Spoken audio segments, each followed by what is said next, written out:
I hope you've enjoyed some great conversation and a great meal. Our speaker tonight is a distinguished scholar of the First World War. Dr. Michael Neiberg is professor of history and chair of war studies in the Department of National Security and Strategy at the U.S. Army War College in Carlisle, Pennsylvania. He is the author of several books on World War I, including Dance of Furies, Europe and the Outbreak of World War I, and Path to War, A History of American Responses to the Great War. His remarks tonight will broadly focus on getting the Americans over there to help the Allies win ultimate victory in 1918. His insights will better help us understand tomorrow's presentations, which will go in greater depth about American leadership and generalship in the Great War. Ladies and gentlemen, please welcome Dr. Michael Neiberg.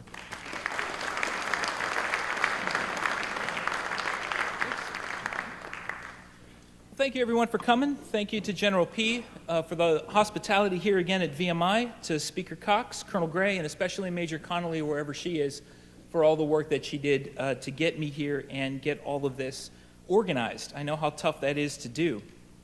What I want to do tonight is talk a little bit about the context of American entry into the First World War, and why that matters for American strategy, and why that matters for the way that the United States approaches the First World War, and the way that the European powers interacted with the United States as the United States came into the war. This is a complex picture, so I'm going to simplify things a little bit, since they told me only to speak for about 30 minutes, since it's an after dinner on a Friday night. I'm going to generalize a lot here, and I'm happy to talk in Q&A or over tomorrow to talk more about any specific details that anybody would like to talk about. But in the book that Colonel Gray was kind enough to mention, I talk about America's relationship to the First World War as going through essentially three phases. The first phase is from the outbreak of the First World War in Europe in August of 1914 until the sinking of the Lusitania in May of 1915. In this first phase, most Americans wanted to keep their country neutral. Most Americans expected that the war would end relatively quickly, and most Americans expected that the Allies both would win the war and should win the war. That is, most American beliefs are pro-Allied. And Colonel Gray mentioned this in his talk. The German invasion of Belgium is a major precipitation of this. The belief that Britain and France were democracies fighting against anti-democratic states in Germany and Austria, with the one exception, of course, of Tsarist Russia, which we can talk about. Thousands of Americans volunteered as doctors, as nurses, as soldiers. Almost all of them volunteer for the British, French, and Belgian causes. Americans also gave money to the British, French, Serbian, Polish, mostly, though, to France. That is, their wallets and even their bodies were going in the direction that their sympathies lie. Some of you may know about the Lafayette Escadrille, a group of Americans living in France when the war broke out, who volunteered to join the French Army, eventually forming an all-American fighter squadron in the French Army called the Lafayette Escadrille. The sinking of the Lusitania is important, not because it led many Americans to want to join the First World War. It didn't. What was important is that it drove home two real truths to Americans. One was that the war would not end quickly, and two was that by ignoring the war, Americans could not make themselves safer. So began the second phase. Now is the assumption that this war will impact the United States in very important ways. It already had in the first phase. But in the second phase, there is the risk of being drawn into the war. As President Wilson famously said to Josephus Daniels, the Secretary of the Navy, any German lieutenant can get us into this war with any calculated outrage. In other words, the United States no longer controls its own destiny. In this second phase begins what became known as preparedness, a debate over what the United States should do about entry into the First World War, about getting prepared for entry into the war. And it probably won't surprise anybody in this room that Americans had a very difficult time agreeing on what the United States ought to do. There were all kinds of plans, everything from Secretary of State William Jennings Bryan's idea to ban Americans from traveling overseas, to a plan called the Continental Army Plan to radically reshape the United States Army, to destroy the National Guard system and create one national army with one national command structure based in Washington, D.C. There were also plans to build a much larger fleet, And as some of you know, it is in 1916 when the United States passed the National Defense Act that, among other things, created the ROTC program and made the National Guard subject to federalization in an emergency. So there was a debate about what to do. This image that I have on the slide here, which I know is a little bit provocative, but I think it's fun, is part of this debate over what the United States should do and the debate over how great the threat to the United States actually was. This comes from Life magazine, a different Life magazine than the Life magazine that comes later, but Life magazine nevertheless, in February of 1916, in other words, quite early, if you think about it, in America's relationship to the First World War. This is well before, a year plus before, serious debates about American entry begin. And I could go through this map. It's a very fun map to kind of go through. It's a lot of fun to go through. And I've showed it in Canada. What I want to do is really highlight a couple of things. The main theme that this map is trying to get across is that by doing nothing, by remaining neutral, the United States has in fact made itself less safe. And the reference to barbarians here, I don't think, is to the Canadians themselves. By and large, delightful people. What I think this message is sending, what Life magazine is trying to convey, is that there is the possibility that if the Germans put enough pressure on Britain and France in some of those great titanic battles that Colonel Gray mentioned, the Somme, Verdun, it is possible that what the British and French might do to get out of this war is what the British and French have done for centuries. They might trade some of their interests in the Americas in order to save themselves their central interests in Europe. Remember, Canada at this time is fully a part of the British Empire. No maple leaf flag, the flag is a Union Jack. When Britain goes to war, Canada goes to war. It's possible that what the Germans might do, and it's more than Life magazine talking about this, what the British might do is sacrifice Halifax, Esquimalt, the great Canadian, formerly great Canadian naval base, and now has one capital ship, but once upon a time, a great Canadian-British naval base in British Columbia. They might sacrifice Jamaica. France might sacrifice Martinique in the Caribbean, or Saint-Pierre and Miquelon, which are up at the mouth of the St. Lawrence, northeast of this map. It's possible that the Germans approach Mexico, which was then what the United States today would call a failed state. It's in the midst of a civil war and a revolution. Remember Pancho Villa's raid into New Mexico. It is possible that the Germans might approach Japan, which on the West Coast provoked a lot of fear among Americans. It's possible that by doing nothing, the United States could find itself in a very, very dangerous position. Remember that the Panama Canal opened in 1914, heightening America's fears. We did do a couple things. In 1916, the United States bought the Danish Virgin Islands from Denmark and renamed them the United States Virgin Islands. We didn't do this to create places for people to go on vacation. We did it to make sure that Germany didn't take them from Denmark in order to threaten the Panama Canal or change the strategic balance in the Caribbean Sea. Now, a lot of Americans probably looked at this and said, they're out of their minds. They're crazy. And there is a period in late 1916 when, curiously, discussions about the First World War seemed to disappear. If you follow American journals, if you follow memoirs, diaries, things Americans are writing, they just stopped talking about the First World War at the end of 1916. Then in early 1917, I'm going to talk just about three events, happened very, very quickly. One is the First Russian Revolution, which takes Tsarist Russia out of the equation. Now it is possible for Woodrow Wilson to use phrases like a war to make the world safe for democracy. Now it is possible for Americans to talk about the First World War as a war of democratic states against autocratic states. Now it's possible for Americans to talk, as they did, of this war being like the American Civil War, fought over one issue, but having the value of destroying slavery and producing something good at the end.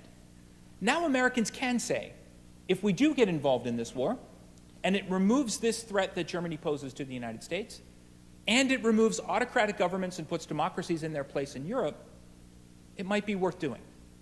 And for Woodrow Wilson, a man who believed that war was sin, but that sin could in fact be redeemed, this became a very powerful argument. Second was the German decision to announce that it would resume unrestricted submarine warfare. It would start sinking merchant ships, which meant that sooner or later Americans were going to be killed, and the United States government was going to have to respond.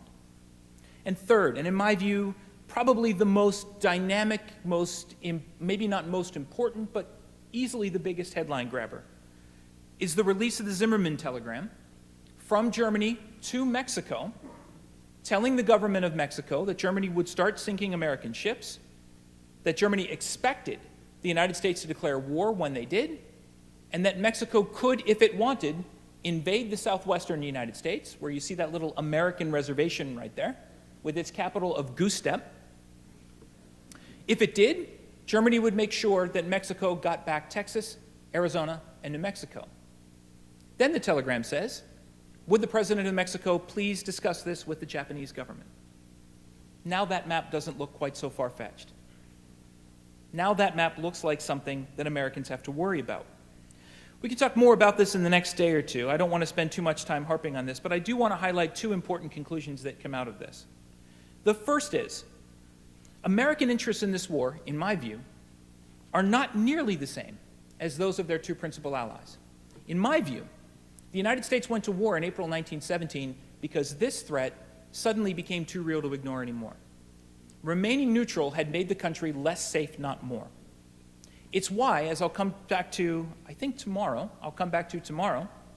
we commemorate the end of the First World War on November 11, 1918, the day that this threat went away. There is far less agreement among the American people about what kind of world order the United States should rebuild once the war was over. For that reason, we commemorate Veterans Day not on June 28th, the day that the Treaty of Versailles was signed. We commemorate it on November 11th, and as I'll show you tomorrow, there are Americans making the argument that the war is over even before November 11th. The war, in other words, is fought to remove this. To a lesser extent, I think, many Americans were fighting for at least the ideas, if not the exact words, contained in Woodrow Wilson's 14 points, a point to which I'll come back in just a bit.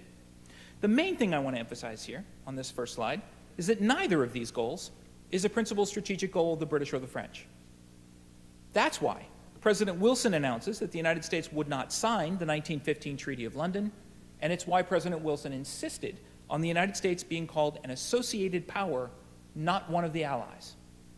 Second point I want you to take from this: the United States had lost a lot of time to get ready for the crisis it now faced. Preparedness had been a disaster. It had not produced the modern army, modern staff system, modern industrial base that it should have. Prior to the Lusitania, nobody worried about that. In 1917, when the United States got involved in the war, Americans started looking back on 2 years that they had wasted.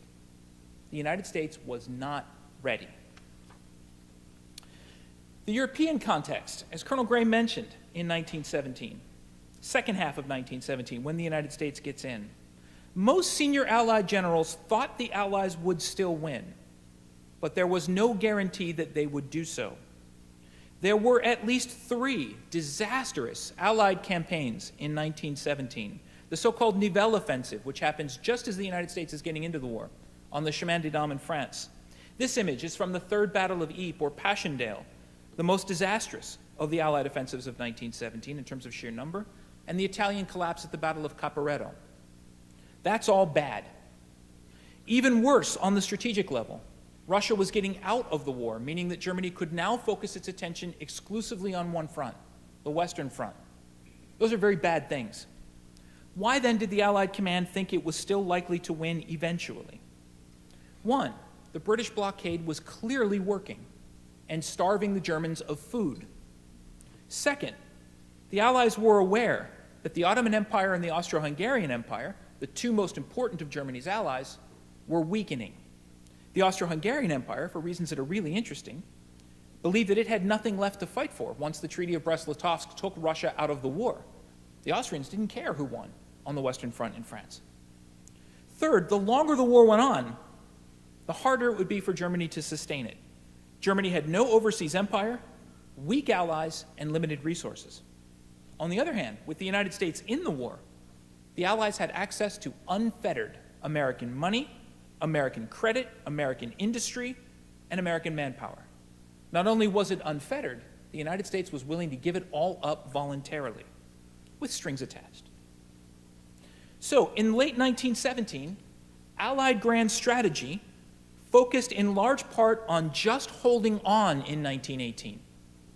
Just don't lose on the Western Front in 1918, in part because they did not expect that the United States would be ready to make major contributions to victory until 1919 or 1920 at the earliest.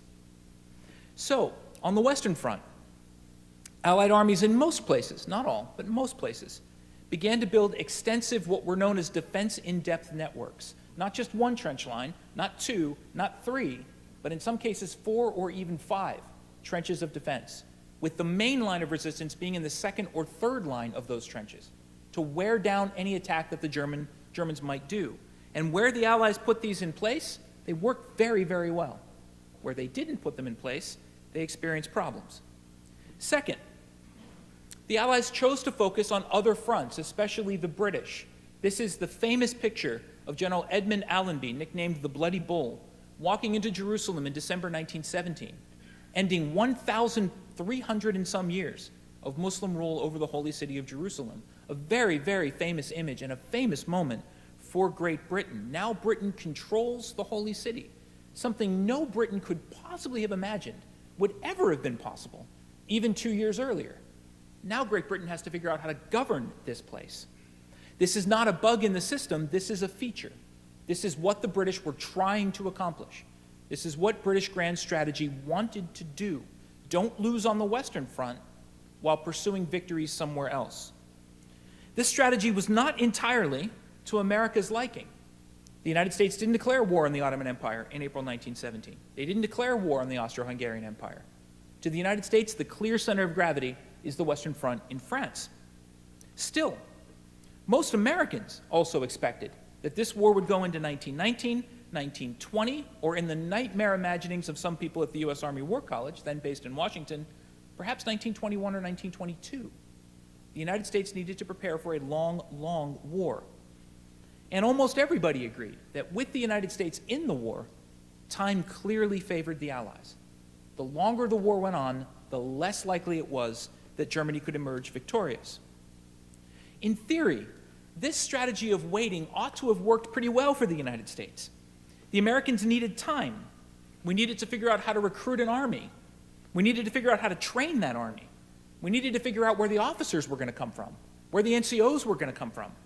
We had to figure out how to reconvert our industry, one of the great failures of preparedness. American industry is simply not ready. When you look at pictures of American soldiers fighting on the Western Front in 1918, most of that gear is coming from the French. Most of the heavy weapons are coming from the French. The United States came up with a plan called Plan 1919, which envisioned an American army in late 1919 and into 1920 fighting with airplanes, trucks, tanks, mechanized army to fight deep into Germany, something that would look a lot more like what the United States did in 1944 and 1945 than what the British and French had been doing in 1915 and 1916. Now, however much American army officers thought they could pull this off, the problem was, again, getting this industry ready to go and getting the American political system ready to think about how to sustain something like this. And the political problem is an enormous one, as I'll talk about here in just a bit. Of course, one major problem is that the United States really wasn't ready to handle the major problems that the First World War would pose out of it. Half of the United States Army went to Europe on British ships. As I mentioned, despite the problems that France was having with its own economy, almost all of the machine guns, telephone equipment, heavy artillery, airframes, everything but the engines, were built in France. The United States hadn't fully thought through what its final war aims were, other than the defensive war aim of making sure Germany didn't do anything to threaten American sovereignty. The United States had very different goals. You can see Georges Clemenceau and his view of Woodrow Wilson. Mr. Wilson bores me with his 14 points. God himself was content to give us just 10. It's a great line. Clemenceau had a bunch of them.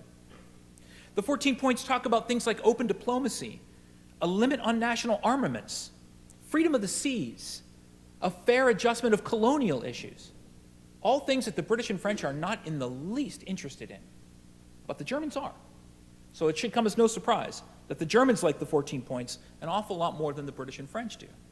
The Germans, when they asked for an armistice in November of 1918, think they're doing it on the basis of a peace that will come out of this. Right? I would encourage you to do this. I used to do this with my undergraduate audiences a lot. Divide the room into Britain, France, and Germany, and have them each read the 14 points and see what they think. You'll be surprised. It's going to be the Germans who are going to come out by far the most positive about this. Holger Herwig, the great historian of the German and Austro-Hungarian army, say that the Germans reach for the 14 points like a drowning man reaches for a life preserver. It offers them something in a post-war peace. Moreover, the United States, as I mentioned earlier, is only interested in fighting on one front.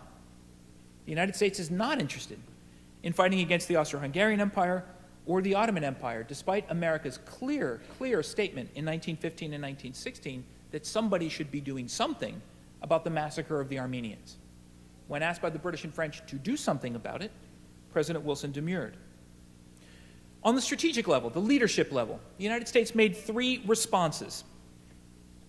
The first was to create separate spheres, what Samuel Huntington would have called objective models of civil-military relations. These are the Secretaries of War and Navy, respectively, Newton Baker on the left, Josephus Daniels on the right. Because the United States didn't really expect to fight a war, Wilson felt pretty safe in picking as his Secretaries of War and the Navy people who knew almost nothing about national defense. Newton Baker had been the mayor of Cleveland, Ohio. Josephus Daniels was a newspaper editor, most famous today for taking alcohol off of U.S. Navy ships, which is why coffee is called a cup of joe. That's why. The idea was to create completely separate spheres. What this means is that Newton Baker and Josephus Daniels will handle the problems of raising the force, funding the force, dealing with Congress, talking to the speakers of the House and the various states to get National Guard units going. But the actual command of the Army will be done exclusively by John Pershing. Newton Baker said to Pershing, "I'm going to give you 2 orders. One is to go, and one is to come back." This is, in my view, not a reflection of American strength, but of American weakness. Baker and Daniels could not have run the strategic direction of the Army and Navy, even if they had wanted to. This left Pershing isolated from the strategic level of warfare, and in fact, during the war, he has very little coordination except over the issue of amalgamation, of putting American troops under foreign command, which President Wilson and Pershing were both adamantly opposed to doing. That's the second strategic decision that the United States makes. American forces will, whenever possible, fight as an independent American force. Now, this is a debate that has generated a lot of heat over the years. American divisions did fight under British and French, mostly French, corps and army commands, but the divisions themselves were rarely broken up, and certainly not broken up to the extent that the British and French wanted them. The British and French would have liked nothing more than to take American battalions and regiments and just feed them into British and French higher headquarters, like brigades and divisions. That doesn't happen. Third, in my view, is Pershing's focus on winning an operational, not a strategic war. And what I mean by that is figure out how to beat the German army first, and then figure out what to do next later. And I think, as Colonel Gray put up the 2 plans, the Schlieffen Plan and the French Plan 17, they're both operational war plans too. Win the campaign first, we'll figure out what the peace will look like later. There's no obvious connection between the American battlefield approach and the implementation of the 14 points, if the 14 points is in fact a definition of American strategic aims, which I think it is. And it's also worth noting that the 14 points goes well beyond dealing with just Germany. It deals with all kinds of principles in all kinds of parts of the world. So the defeat of the German army, which is Pershing's operational goal, has no necessary link to the strategic aim of setting a Wilsonian peace, a problem that a couple of Americans clearly foresaw, General Tasker Bliss of the U.S. Army being one of them. That meant that military strategy has to be left to a man that Colonel Gray already mentioned, and that's the guy on the left there. Whoops. That's the guy on the left there, the French General Ferdinand Foch, who's the only man among the Allied commanders in a senior role in 1914 and a senior role at the end of the war in 1918. And that is because, as Foch himself said, I had to forget everything that I learned about war and start again. Foch was essentially fired from the French army for a time. They gave him the job of planning how to defend against an invasion through Switzerland, which he knew was a busy work job. So Foch went back to basics. And one of the things he did is pick up his copy of Karl von Clausewitz's On War, which he had taught at the French War College. Foch understood, I'm going to talk about him a little bit more tomorrow, that he had to invert the paradigm that everybody else had been using. Rather than win the campaign and then figure out what the peace would look like, he had to figure out what peace would look like first, and then tailor military operations to achieve that goal. He had to flip it. He had to take Clausewitz's dictum to heart, that war is nothing more than an extension of politics by other means. That meant figuring out what victory would look like. What's going to happen, and I'll talk about it a little bit more tomorrow as well, the Allies are going to give Foch the title, the responsibility of coordinating grand strategy. He's not the commander of the French army. He's not the commander of any army. His job is to coordinate the strategy and then let the national commanders do what they're going to do in accordance with his design. I can talk about him a lot. To me, he's a really interesting guy and one of the few people really able to look at what he had been doing at the beginning of the war, realize it's wrong, and make the adjustment, which is an incredibly difficult thing to do. In my view, he's one of the people that really emerges as the intellectual core of the generalship that's going to win the First World War. What that meant is that John Pershing on the right had to do something he certainly didn't want to do, accept his role as a junior partner in a wider coalition. But that's what he's eventually going to have to do. The United States would eventually fight as a separate force with a separate part of the Western Front, but it would fight where and when Ferdinand Foch told it to. And this picture doesn't really reveal it. They almost look happy with each other. Foch is almost smiling. These are two of the most stubborn men in Europe. There's one meeting between them where one of their aides said, I thought the two of them were going to start throwing punches. I thought they were actually going to fight. But eventually, Pershing figures it out. The strategic direction of the Allied armies will come from Foch. Foch will actually have very little to say about how the Allied armies fight, how the Americans actually do the fighting. He has ideas, but he normally keeps them to himself. This idea, this strategic vision of war, is going to be put to the test in March of 1918. The Germans are aware that the United States and the American Expeditionary Forces, even if inexperienced, even if unable to win the war on their own, will be able to put enough combat power inside France that by 1919 or 1920, the Germans will not be able to win the war. They are also aware that the German home front is unlikely to make it through another full year of war. So they decide on a gamble.